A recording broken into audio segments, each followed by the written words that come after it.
What up, Chiefs Kingdom? Welcome to this special episode of 21 Questions. I'm BJ Kissel with Tucker Franklin and some garb. Yep. Tuck, can you please quickly explain to the people that are not listening to the podcast audio but are watching on video why you are dressed the way that you are? Well, I'm dressed the way that I am in a pair of shoulder pads. Football season's almost here, obviously, so I had to get in the spirit. Got shoulder pads on, got my elbow guard on, just, podcasting hazards.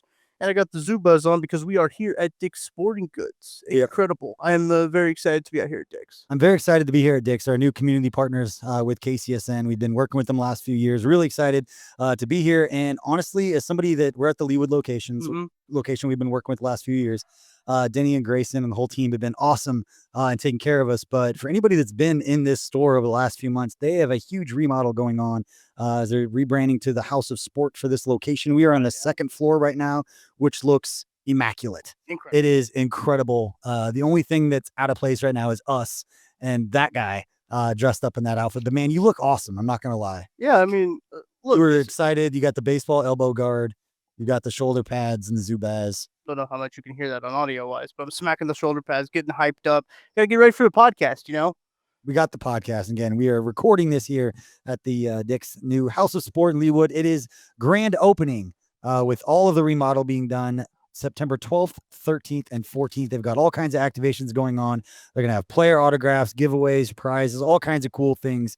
And the cool thing about House of Sport and the Dick's on this little card here, what their kind of mission is, it's our job to ensure every athlete of all ages is equipped to pursue their dreams. We're grateful for the trust you've placed in us, and we're committed to continuing to earn it by delivering the best gear, the best service, and the best experience every time you shop with us. Thanks for being part of our team. And we just want to say thank you, not only for letting us come here and record, but for all the work that we've done with Dick's and this entire team at the Leawood location here. They've been nothing short of phenomenal for us. Building with our My First Game campaign that we have going on, and then also with the Soul of KC holiday raffle that we do with them every year, and expanding on that with the community partnership this year. Got a lot of cool stuff in play. So for all your needs, come see the great people here at Dick's House of Sport in Leawood. It is 21 questions. It is. This is that episode. So I don't know how much of it. I have not yet personally been to training camp yet. But I've been obviously following all of our coverage. I know we've got Herbie Tiopi out there every day, just about every day, covering for us. Just tried to call me when we were starting this podcast, so he should know. You're ready to go. I know. All right, let's get some questions fired up. Let's do it. Okay, this one is from Matt Frisch. He asked, what bubble player, if any, is most likely to develop a mysterious and abstract injury to land on the IR file? This is always one of my favorite ones, is like when you see, this guy has had a pretty good camp. Now all of a sudden he's injured and he has an IR spot. Like Will Howard just happened. Yeah, right. He probably wanted to play with the Steelers, but I did think it was interesting. I saw it was like, now it gives more time for Skylar Thompson. Another case stickers. They're familiar with each other. Yeah. Anyway, for the Chiefs, what do you got?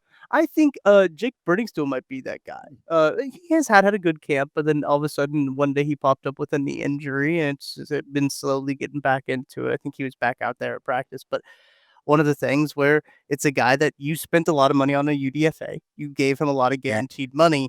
You don't necessarily want to just cut him and let him go again.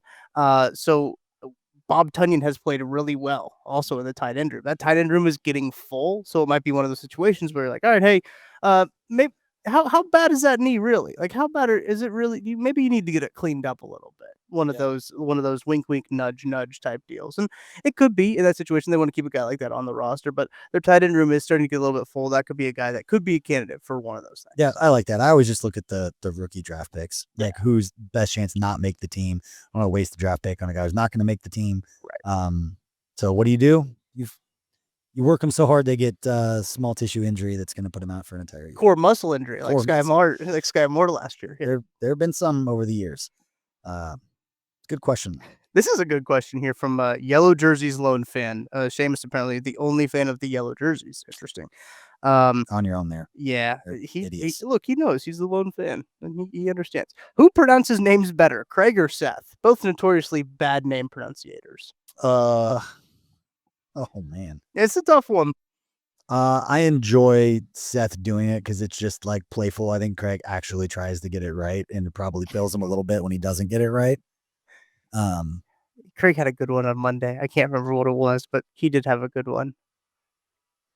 His are always like very like ones you don't expect to pronounce wrong either. Is Yeah. what his are. My favorite one of Seth was when he got Bo Nix and Michael Penix confused, and he called him Bo Penix on the show. That was a good one. Yeah, that happens a lot. I mean, Maddie mispronounced Kareem Hunt's name, and he took the first sound of Kareem. Okay. Yeah. Let's move on to the next question. Next question. You might here. actually get to 21 questions on this episode. We might. We're pacing really well. Tank the Frank, Browns GM, said, "What's the hardest part of the job for media during training camp?" I think every media would probably answer that question differently. On a big picture, it was hard. We talked about this on the last episode when I was with Herbie. It's hard to pay attention to everything. Yeah. And it's hard because fans want you to have a take on how did the O-line look and OLDL one-on-ones and who was best in the wide receiver DBD one-on-ones. I'm like, all that's happening at the same time. Yeah. Like you have two different football fields and different ends of different field. It's hard to be there and be close enough. So if you want to be close enough to hear things and have like cool takeaways with what's being taught and how the strenuous like parts of the camp and have like a real feel for that, you need to be close. Right. But the closer you are, then you can't see anything going on in the distance. So do you want to stay back? Get up in the bleachers. Like a lot of people do now. That's kind of what KCSN does or we did when we were there. Right. It's kind of go up to the top row, the bleachers there in the middle of the field. The one trick is if they still do it this way, wherever the cameras are, the little truck looking things, it's got the tall pole. Wherever those are where the 11 on 11, like the team periods are going to go. Cause those are what they really want to film and get those great camera shots for. So when you get there early at camp and you want to be close to the action, if you're going to stand near the wall or wherever you want to be, just look where those cameras are, either the, east field, west field, however they do that. Yep. And where those cameras are is where they're going to do most of the 11 on 11 that day. And they have to switch it to the next day so they don't tear up the fields because those are big boys running around on those things. They get tore up pretty quick. Yeah, that is one of the most helpful tips that I've usually told people when they ask about going to training camp necessarily. It's just to pay attention more they're going to do 11 on 11. Because if they're doing 11 on 11 on the opposite field, you can't really see a whole lot. What I have liked to do in years past was I would just go to that far north hill, that north side hill. Yeah. The south hills where they have like where all like the tents are and everything. But that far hill, they opened it up, I want to say a couple of years ago. I remember originally it wasn't opened up. Like you couldn't go back there. Well, there wasn't a hill either. Like the whole thing has been kind of done up and changed. I will say I can tell this story now because I don't think anybody involved still works at the Chiefs. That one of my idea, Bill Chapin, was the VP of business ops for the Chiefs when I got hired, going into probably my second or third year. Had asked like, hey, we need bold ideas for camp. Like give us a bold idea that, fits our pillars of a company. And, one of them's honor tradition. And I was like, well, unite our fans was one of them. And then honor tradition. I'm like, I can do two of those. I want elevated hot tub / pools that Bobby Bell could sit in. And you could like buy tickets to sit in a pool elevated above training camp with Bobby Bell. And just like hanging out in like a hot tub, watching camp from an elevated position. Because they had these like buses that you could rent out that had like hot tubs on top of them, like park them on the backside. Who wouldn't do that? They got those tailgate tents now there with those trailers. So just put a hot tub on top of it. And put on the far side, just hang out. Your honor tradition, uniting our community. I thought it was a great idea. Hot tub might be a little toasty. It wasn't a serious idea, people, but cold tub. I probably wasted some time in that meeting that didn't need to happen. Well, look, no idea is a bad idea. Sometimes you got to get the bad ideas out of the way. So you can stop being invited to those meetings. Maybe you can get those out of the way. Okay. B Higgs _ is it too late to three-peat? Wants to know, what will the Chiefs' record be after 6 games? 6-0. I like it. Do you want me to tell you who they play the first 6 games? I don't care. Okay. I know. Fair enough. 6. I know it's hard. It's the Chiefs. Like they're going to give them the hardest schedule. We saw it when he came out. We knew before that they're playing another first place schedule. I think it's the most impressive part of this whole thing is they continue to do it with the schedule. And we said this last year when the schedule came out. You can't convince me that Patrick Mahomes is going to come out and play at a level that we haven't seen in several years, that we would have seen last year had Rasheed not gotten hurt, if Hollywood Brown had not gotten hurt. Completely threw the offense into oblivion. And we've seen this too many times with him to get fooled again of what's going to happen when you question, you doubt him, all this offseason stuff. He's got his guys, got healthy. Josh Simmons looks like he's the answer that they've needed. Please don't. We did it enough. Is it Josh Simmons going to be this year's like wide receiver, like the camp darling? YouTube camp darling from last year, the rugby guy? Oh, speaking of Reese Salmon. Yeah, I saw that he retired. Rest in peace, our sweet king. NFL content creators are going to be so upset. It's gold for YouTube. But in creating content that's meaningful and having genuine, authentic conversations, let's not prop anybody up before they deserve it. Although Josh Simmons seems to be in his own world, but I've seen it too many years with Kenny Cook, Ross Travis, Mark Harrison, Justin Ross is the recent one, just kind of putting so much pressure and notoriety on guys before. I don't say before they've earned it, but they're setting an unreasonable expectation for sure on them. Puts in a bad spot. But at this point, I guess he's really real. He's really real. I say it partially tongue in cheek, but also like not at the same time. It was not tongue in cheek at all. Okay, for first 6 but he's going to make the team. He's actually very, very good, and he's going to be on the field. Well, they haven't. Yeah, they haven't put anybody else up against him for left tackle. He's taken every single one of the number 1 reps. So that doesn't happen with Andy. Like if he's there, he's the dude. Yeah, and it was very rare, and I think maybe Creed. It took him a couple of weeks, but besides that, everyone from the time when I was there, like rookies never took first team reps right away. Right. He's always the veteran that was there. So this is a little bit different, but that's why they brought him in, and tell why they're excited about him. For the folks at home, the first 6 weeks of the Chiefs' schedule, they play the Chargers in Brazil, they host the Eagles, they go to the Giants, they host the Ravens, they go to the Jags, they host the Lions. I've lost how many games I've said. 1, 2, 3, 4, 5. Oh, there's 6. Okay. So the Lions game, they host the Lions. So the Lions, the Eagles, the Ravens, Chargers, Jags, and Giants. Maybe Jameis will be starting by then. Jags and the Giants. Yeah, 6-0. I love it. I love the confidence there. I'm going to say the Eagles one will be tough. Yeah, that is a tough one. I think they wax the Chargers just because I still think that the Chargers run an archaic offense and Steve Spagnuolo is going to know how to stop that. Eagles one will be tough one. They're going to beat the Giants. Let's just call the Eagles one a loss for the sake of this conversation. That's 2-1. For the record, you are it. Yeah, right. Yeah, I am. The Ravens, I think they beat the Ravens. Let's 4-1. I think they beat the Jags 5-1. Lions, I think the Lions are too banged up. I think it's 5-1 is what I'll say. And the one could be Ravens or Eagles. I'll say that. So I think they drop 1. Okay. But I don't think that they will drop more than that. Next question. Yeah. For me, I don't think they're going to go 6-0, but every time before a game, I don't think they're going to lose. I think that's fair. So. That's very fair. And Veach We Trust also says 6-0 too, so you guys are on the same page. Beautiful. Cote 19 asks, which pass catcher has the most receiving yards this year, keeping in mind Rice's suspension is likely? Receiver, not pass. Or no, he said which pass catcher has the most receiving yards. So I guess it could be Hollywood.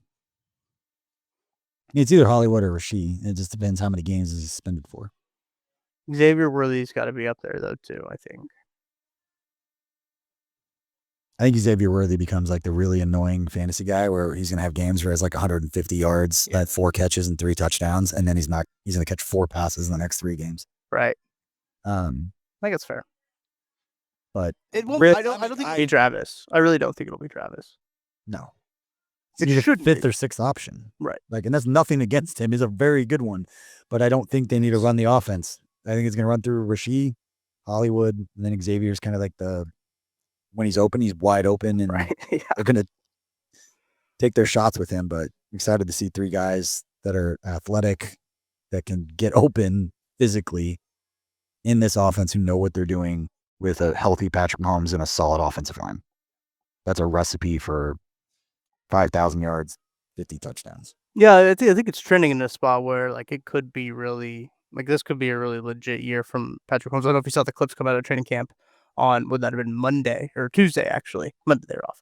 On Tuesday they had some clips coming out where Mahomes was throwing the ball around during 7-on-7, and he was putting it in spots where only his guys could get it. Like he looks real good. I love the looks that you're getting from people walking around shopping. Yeah. They're like, this guy's wearing Zubaz pants. Again, for anybody who's listening to the audio, he's wearing Zubaz pants, shoulder pads, and then like a baseball elbow guard. I should have got like Jordan Brand.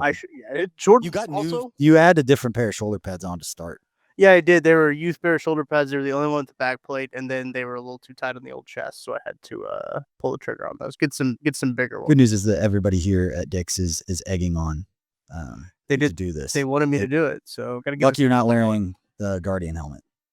Yeah, they did ask me. They did ask if I wanted a Guardian helmet. That would have went cool, but I gotta support Holiday Distillery. I gotta support those guys. Love our friends at Holiday. We're gonna take a quick break, and we'll see what Tucker's wearing after this. Looking for tickets for your next event? Tickets for Less is your #1 source. Save big on every purchase when you use promo code KCSN at ticketsforless.com.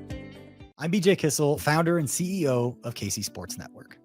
Emprise Bank has been with us from the beginning. They were our first network partner, and they believed in the vision of what we were building from the start. I can't speak to any other banks or companies and how they operate, but I can tell you from personal experience and based on the growth of the network you're listening to right now, that if you have banking needs, call our friends at Emprise Bank. We've worked with so many great people there over the years, from Vicky and Aggie to Andrea, Lori, Jackie, Deb, and Aaron, and not to mention so many others that not just supported KC Sports Network, but supported our KCSN Foundation as well. But the best thing that I know is that if I have a question or a problem, no matter how dumb the question is, I know who I'm going to call and who I'm going to talk to. And I know that I'm getting an answer from someone that I can trust. And I know that person is there to help us. That's why Emprise Bank has always been and continues to be our partner in Possible. And they can be yours too. You just have to reach out. If you have a banking need, whether it's business or personal, hit me up. I will connect you directly with the same people that have helped us build KCSN. And that's our friends at Emprise Bank. Folks, nothing beats hanging out with the boys on a hot summer day and watching some baseball. And the simplest way that you all can get in on the action is to download the Pick 6 app from DraftKings. It is crazy simple. Just pick more or less on the stats for 2 or more of your favorite players, and boom, you're in the mix for big cash prizes. And the best part is, Pick 6 is available right here in Missouri. Don't miss out on the fun. Don't settle for a smaller payout. Switch to Pick 6, and right now, new customers can get $25 in bonus picks with their first deposit of $5. Here's what you got to do. Download the DraftKings Pick 6 app now and then use code KCSN. That's code KCSN for new customers to get $25 in bonus picks with their first deposit of $5. Better payouts, bigger wins, only with Pick 6 from DraftKings. The crown is yours. Gambling problem?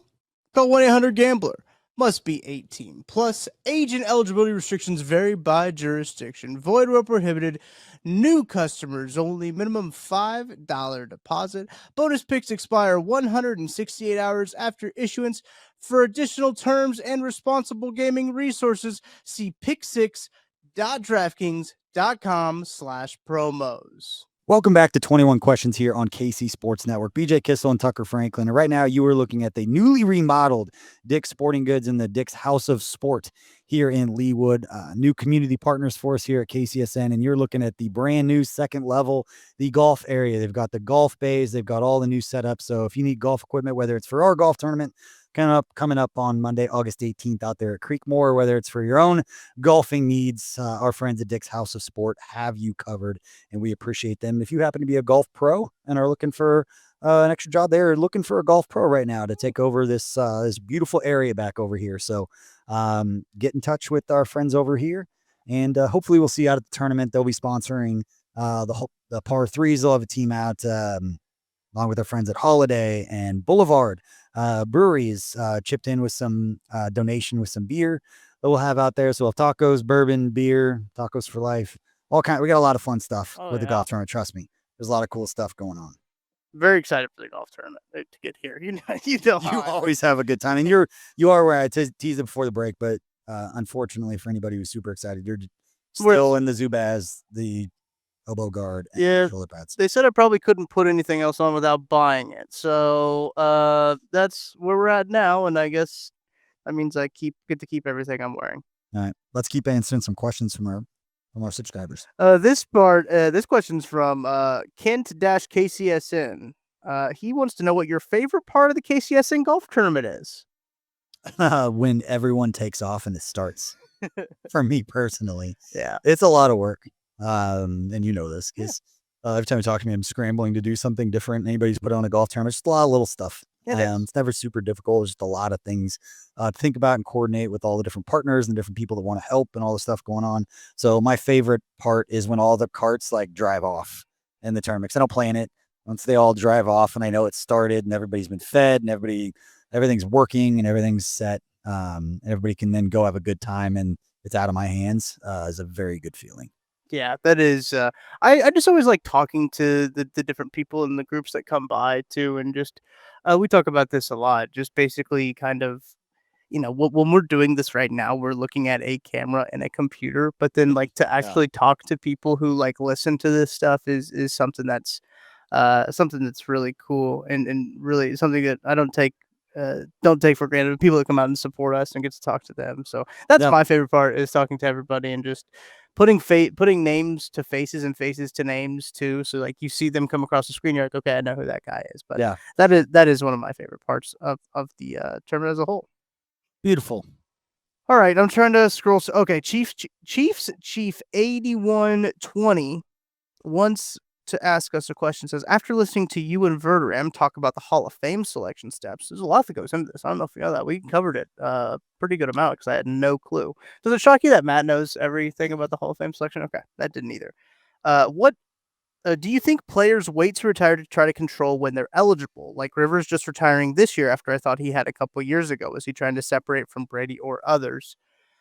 It is interesting because those players you get 5 years after you retire officially, paperwork wise, to then become eligible for the NFL or for the Pro Football Hall of Fame.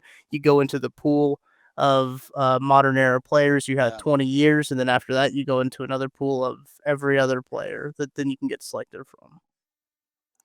I understand like they think about it and it might be a thing. I don't think it's influencing any decisions. Right. Like there's so much more that's going into determining whether or not they continue to play with their families, their body, just their health, and where they're at that point. And being around some historical players at the end of their careers, their bodies tell them when it's time to be done. Yeah.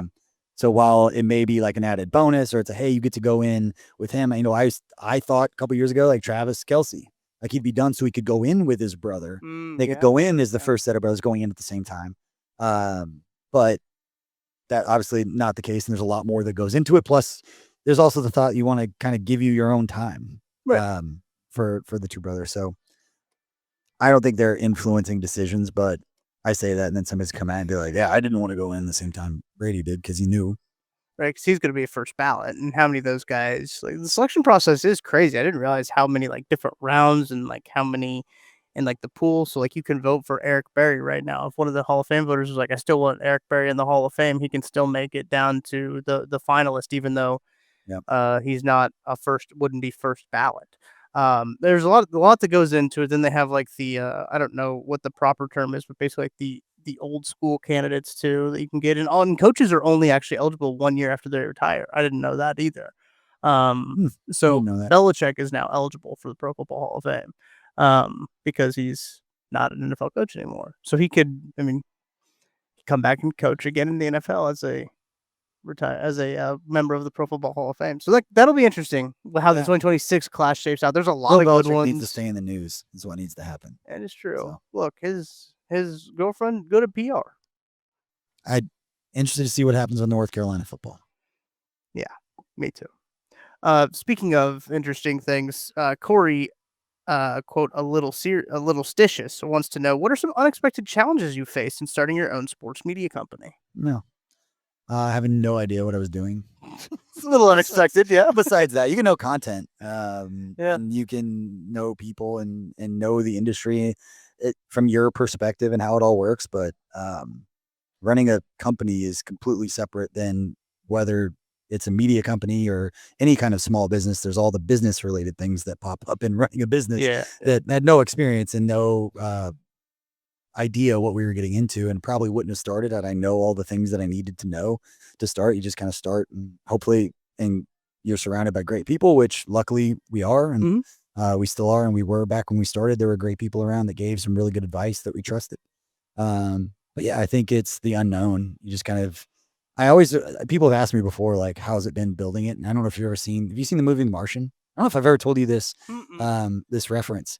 Okay, so it's the Matt Damon movie. Right, yeah, It's I'm stuff aware of it. universe. I just haven't seen And it. they asked him like how he did it, and he said like you just solve one problem, and then you solve another, and another, and another, and if you solve enough problems, you get to come home. I was like, it's kind of like running a business. Like, Yeah. just solve a problem, and then you solve another problem, and then another problem. If you solve enough problems, like you have a successful business. Because you've seen it, like stuff comes out of nowhere, Right, and yeah. all of a sudden you're just like, what the? Did not have any idea. And you just try to do the best you can, be honest with people, and luckily, again, we've had great partners, people that we developed friendships and relationships with over the years, and now we're at a completely different point that really excited to see how this next year goes with all the stuff that we have planned that we've known for months that Right. we're just getting set to start announcing a lot of this stuff. But yeah, not knowing a clue of what I was doing while everybody else around was still crushing at what they did. And you, Well, thank to be honest, we talked about it before. The KCSN wouldn't be where it is right now if that guy right there pointing at Tucker for anybody on audio hadn't have figured out as much as you could, much as 20 years of me doing this just like into you so I can go focus on the other things. You absorbed all of it eventually. Yeah, I eventually got there. Yeah, no,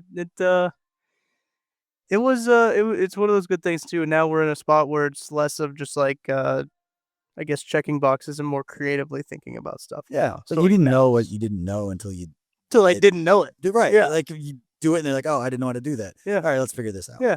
A A lot of and- YouTube videos. I tell you what. And you're saying something like, hey, I've worked 80 hours a week the last like 3 weeks. Like, you should probably say something that's not expected.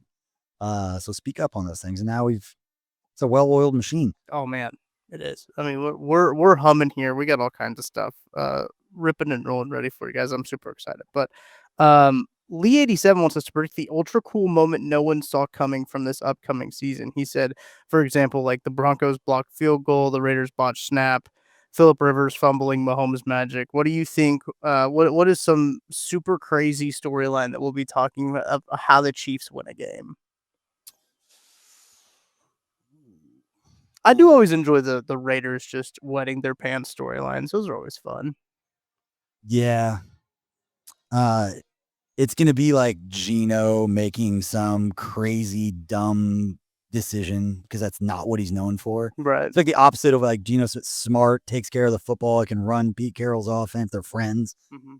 Is what Pete Carroll's been saying. Like it's going to be some like Geno's outside the pocket and just does some head scratching play. Like why? Right. Why would you do that? Yeah, I could see that. I do. The Chargers games are going to be brutal. Harbaugh is that's going to be an ugly game to watch. Oh yeah, he's going to grind. It's going to be gross. Harbaugh's going to run early 2000s offense, and they're going to have the ball 95% of the game, and then Patrick Mahomes is going to make some ridiculous play to win it at the end on Friday night. That's just what's going to happen on a field that was a slip and slide last year, and they're just going to play on it again. That wasn't refs. I do think that the Patrick Mahomes is back, or there's going to be some storyline that made it seem like he was gone, or that he's back to playing at a different level, and it's like he's always been there. He just look at who he was throwing to and who was protecting him, and what the expectations were for him in that moment. I mean, I don't know if you saw Joshua Briscoe's short that was cut up by Claude about Patrick Mahomes being a 95 in Madden, which is quite ridiculous. Which thank you. It is what it is. Yeah. The only thing that could take us down is everybody's just saying how awesome he is for so long that he gets to his head. He's just not wired like that. And that's where I come from, is like, how many times do we have to be reminded that he has a level of competitiveness in him that is seen by guys like Tom Brady? And they asked Tom, like, who's going to pass? Like, who could do it? And he's like, Patrick. Not because of his crazy ability or because of who his left tackle is. It's like, it's because of mentally the way he's wired. And you think this guy's going to be complacent. That's why I didn't get into the crap a month ago about him. It's like, well, it's crazy because it's not even need to question this guy's work ethic or desire, and it's not worth the time to question it. So like, I don't get it. It's been one game. The last game that they saw, he didn't play good. And they're like, oh yeah. There's so many people who can articulate it better and have all the different accolades and all the things that he's done. I could say is that nobody's had this start to a career, and he's done nothing but be an amazing ambassador to the Kansas City community, Patrick, with everything that he's done, everything he's done on the field, off the field, that we're lucky to have him here. And I think Kansas City's been really great for a lot of ways in celebrating having, you know, two of the most recognizable athletes and one of them dating the most famous person in the world, of like taking care of that and Crazy. yeah, respecting it. I got 6 more questions left, BJ. Let's do it. This one is from Hokey Chief. If you didn't make it in sports media, what job would you have? It's a great question. I've been doing sports media since I was a sophomore in high school. I was taking classes through BVTV and the CAPS, what's now the CAPS program out there at the old Blue Valley Middle, you know, little studio. I'd always wanted to do sports media. I wanted to be a baseball broadcaster though. And then went to college and professor said, like, do the job that you think you want. Just look at the people who are doing it and just study how they got there. The simplest advice. I realized that everybody had been like a Hall of Fame baseball player. Like, I don't think they're going to hire as a relief pitcher from college who didn't play a whole lot to analyze baseball at that level. But it's a good question. I'd probably be a teacher. Yeah, I'd be a teacher. Sister's a teacher. I think I'd be a gym teacher, truthfully. I'd be a baseball coach for sure. Yeah. If it wasn't sports media, I'd be coaching baseball somewhere. Coach my son's team and very excited about it. Love not having to be a head coach and having all that stuff. Right, yeah. We have great coaches that do all that, but just showing up and coaching and teaching baseball. I don't say coach, like I love teaching baseball at a certain age for certain kids. Like it's awesome. So I'd probably be coaching. I almost went to college to be a gym teacher. Like that was going to be their thing. I then wanted to be a gym coach. If I wouldn't have done sports media in college. Also, maybe just work construction.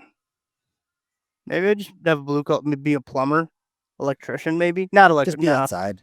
Yeah. I'd want to like landscaper. I always joked when my wife and I would go visit or we like go vacation to Mexico. Yeah. It's like, let's just buy a boat, just take some people out, have a glass bottom boat. Yeah. Just drive around, go snorkeling. Professional traveler. Everybody looks like they're having a good time. All the time. That's true. Yeah, I've thought about that sometimes, but I do think that gym teacher, gym coach, then to translate to also coaching high school sports. I was coaching high school baseball before I got the Chiefs job. I had to quit coaching because of the Chiefs job. I was the C-team baseball coach at Blue Valley Northwest. They wouldn't let you. They wouldn't let you do that. 34 and I had nothing to do with this. They were like 32-6 or 32-7 in the 2 years that I coached there. That's some talent. There's some talent that's coming through that whole area, and now with my son like seeing it, there's a lot of good training. There's a lot of good programs. There's a lot of good teaching happening around here. All sports, not just baseball. Well, even with baseball, even in baseball, it seems like the Royals will be playing a team, or they'll have a guy who's like, oh yeah, this guy was from the Kansas City area, and he's now the starting pitcher, and he's like in the running for Rookie of the Year. It's just like there's so many different guys that just are like, oh, they're from the area. My son's baseball team, we actually practiced the other night at my old high school. It's at Blue Valley High School, and it's field turf. It's like it's all done at the same field area, but looks completely different.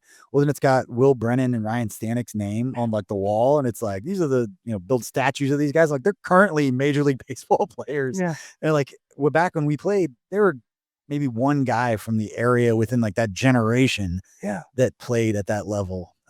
It's crazy. There's just so much more talent. I don't know if I'd make my high school team at this point. Joking, like there are some dudes around here. They do. They got a lot of talent in all sports. Casey from KC wants to know, who are the most humorous personalities in your mind at KCSN? Who makes you laugh out loud the most, and why is it Matt Verderam? I know Matt a long time.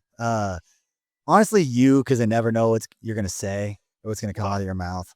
It's all the younger guys because I just don't know what you're going to say.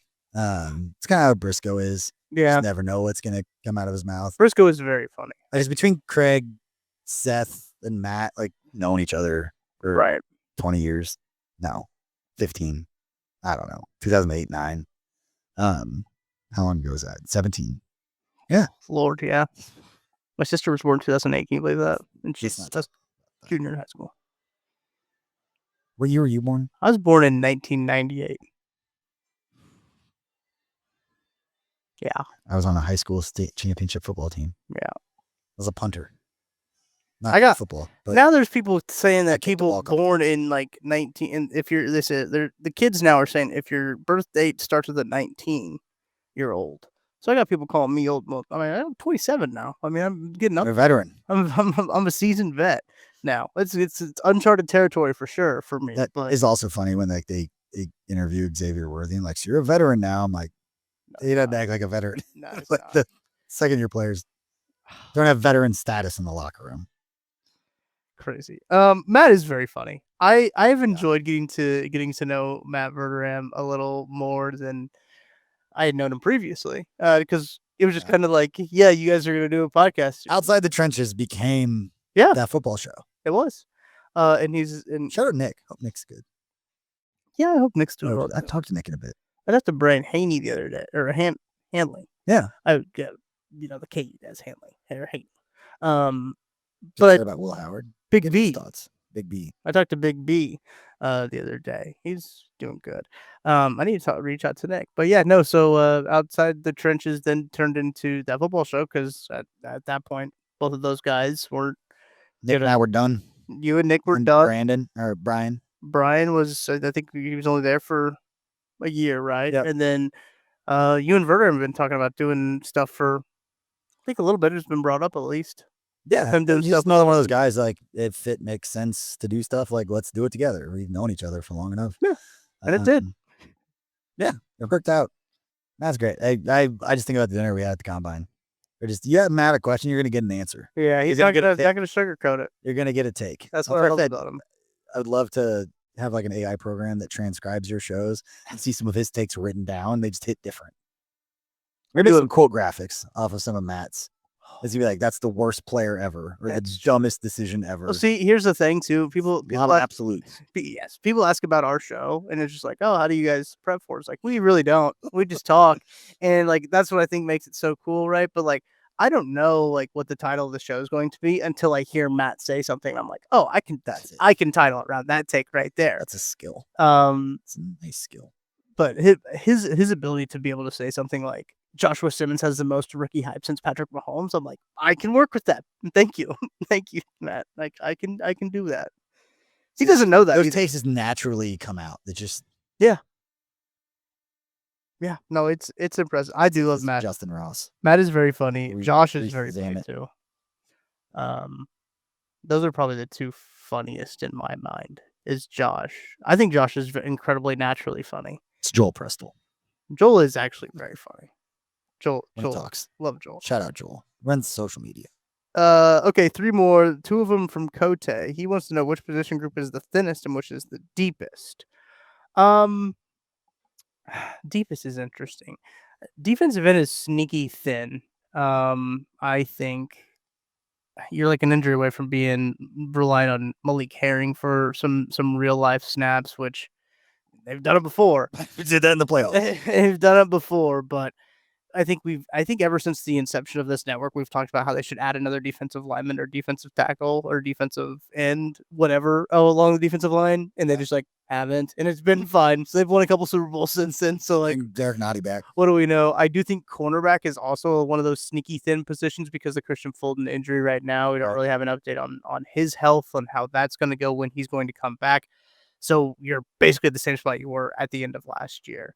What I think the deepest position is, this might be a Matty Lane answer, but it's quarterback, right? I think that they actually have 2 quarterbacks that can start real life NFL games. Obviously, Patrick Mahomes and Gardner Minshew was a real life starter last year. So like, that's not absurd. I think they might have the deepest quarterback room actually in the NFL. When you look at like backup quarterbacks and then starting quarterbacks, I think they've got 2 legit quarterbacks that could start. So I think that's their deepest position.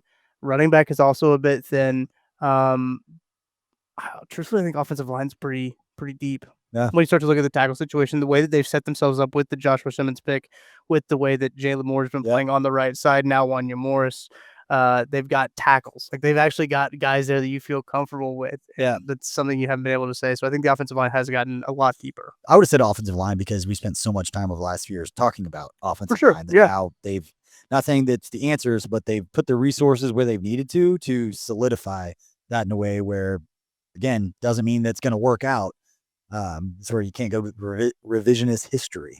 You did the best you could with what you had resource wise, and the Chiefs, Brett Veach and his staff, they did a phenomenal job attacking that. So It's nice to not have to immediately just pick the offensive line. Right. Like It's been a while since that wasn't a top thing brought up. Yeah. So they've done a good job with all of that. Cote also wants to know your favorite Mexican restaurant in KC. Mine? Mhm. Well, mine's jalapenos because that's where I grew up. I'm a creature of habit. Yeah. So anybody that lives in South Johns County, Stillwell, Blue Valley area knows jalapenos because I ate there every Friday night before Mm. the Blue Valley High School football game as a kid. And now if I'm ever going to grab Mexican food, that's where I want to go because it just tastes like my childhood. Like it's just that spot that I've always gone to. There's one like Waldo, is that Westport? Yeah. Area, and then there's the OG, the one that I'm used to at 151st and Metcalf, 151st and 69 Highway. Tara and I have been going to this place called, I'm going to say it wrong, but it's like Palacio Maya is what it is. It's off of, there's one that's up north that was kind of by our old apartments, and then there's actually ended up being one in Independence, just off of 40 Highway and 291. So it's right there. It's kind of in a cool looking building, like Aztec looking building. Very good spot. I do enjoy that one. And last one here I got from Moreland_V. He wants to know, at what point do we begin to assign some responsibility for the offensive downturn to Matthew Nagy?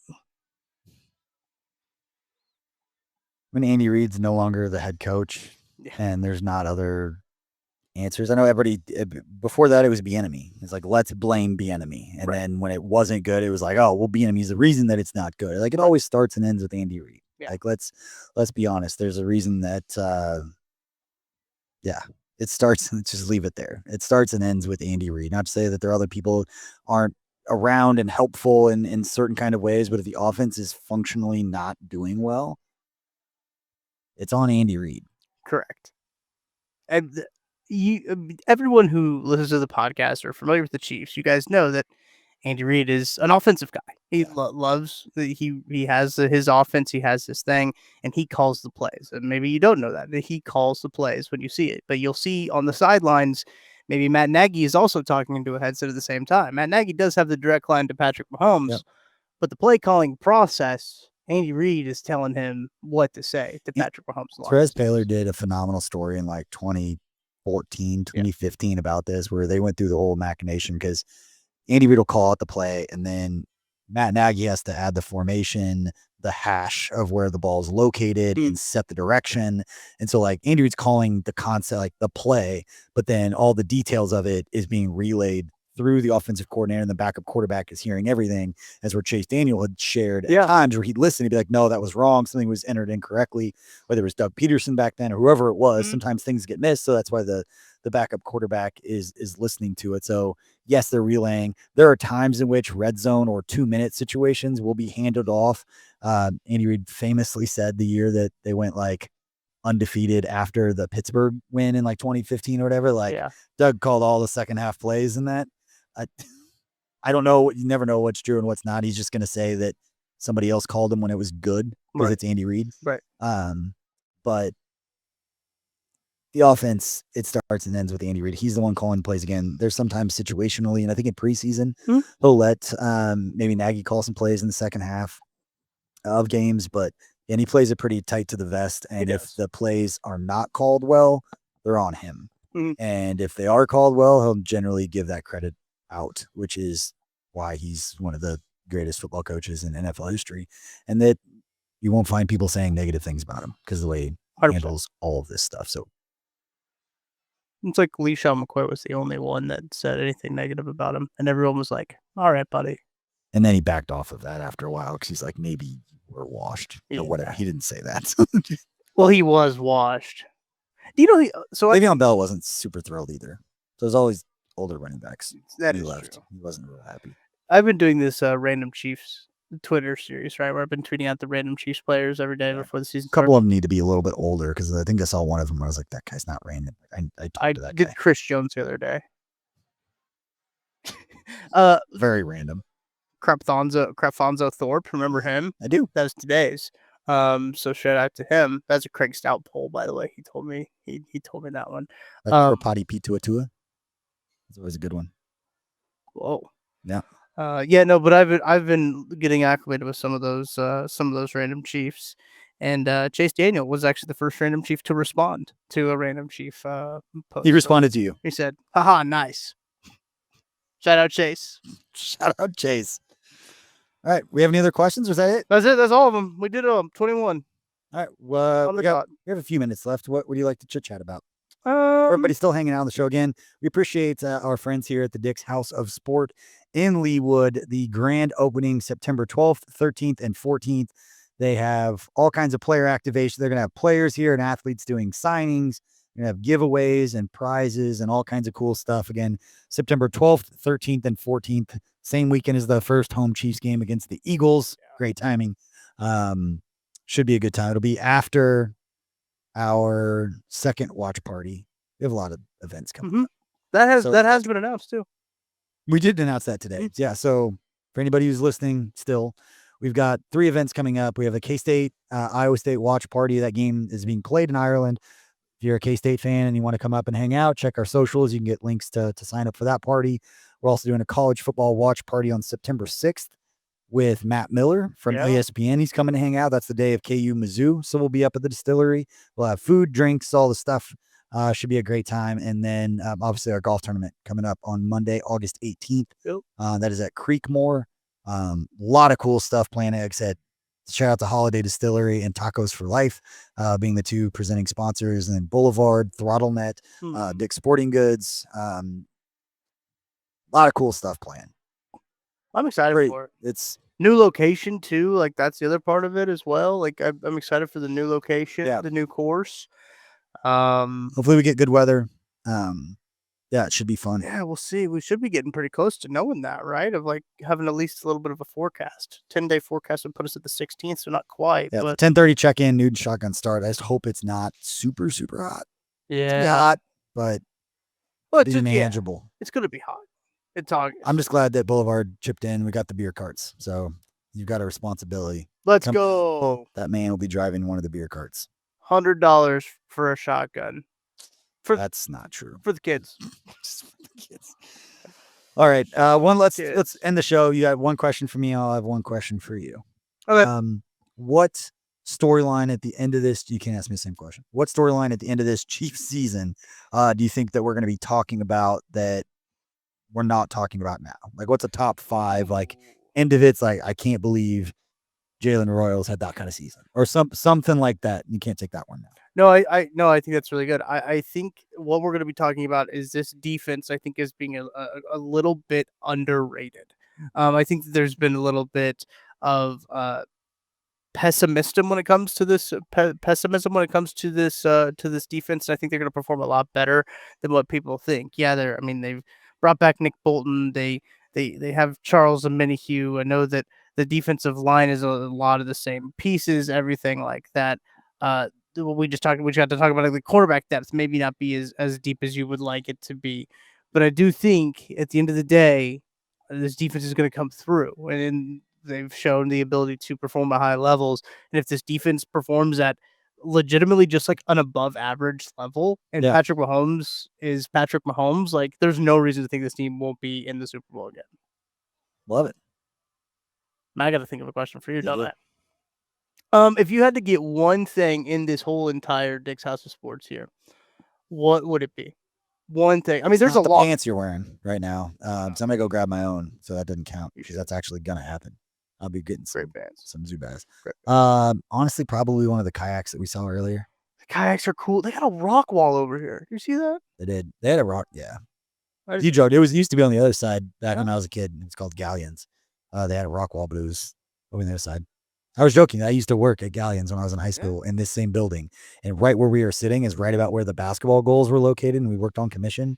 So you try to put your sticker on it. So when they scanned it, you got credit for it. So all the sports people would just hang around the basketball goals because high commission. Wore the high commission dollar. And the people making bank were the people like working with the actual customers buying everything else. Yeah.